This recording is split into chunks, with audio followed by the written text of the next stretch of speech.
Fake news or disinformation is a threat quite often in democracies where it could actually distort the truth and actually limit, for example, policy options of the government, or it could create or increase the importance of a problem which, for example, would be smaller. Various elections could be interfered with or could be influenced by massive disinformation.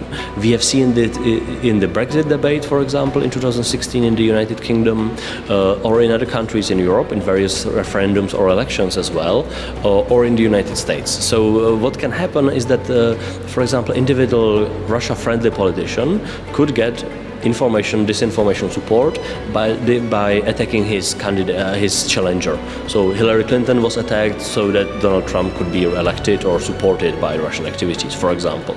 Or Marine Le Pen in France against Emmanuel Macron, who actually won at the end. So it's like distorting the image and trying to help the Kremlin-friendly politicians most of the time.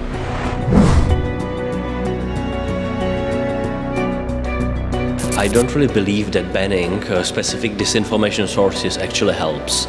In some specific incidents, for example, when a country is at war, like Ukraine is, I definitely understand that they want to ban or make it harder to operate for Russian state disinformation sources. But I think in a normal environment, which is hard to say what's normal, but still it's hard to actually be banning disinformation sources because they'll pop up somewhere else, and it will also create the impression that there is a censorship against them. And so for that reason, I don't think banning should be the number one option. It's much better to discredit the source or to actually keep showing how this is not true, for example. So specifically, let's say, counter-attacking the source, not really just banning them.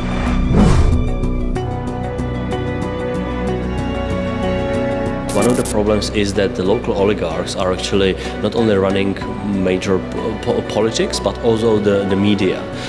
So one of the things which actually do make sense is to start supporting or continue supporting independent journalism, which focuses primarily on corruption. So investigative journalists who are brave and who actually can uncover various incidents where local, state, government politicians would actually be part of corruption scandals, for example, or where the local media could be reporting on the geopolitical issues.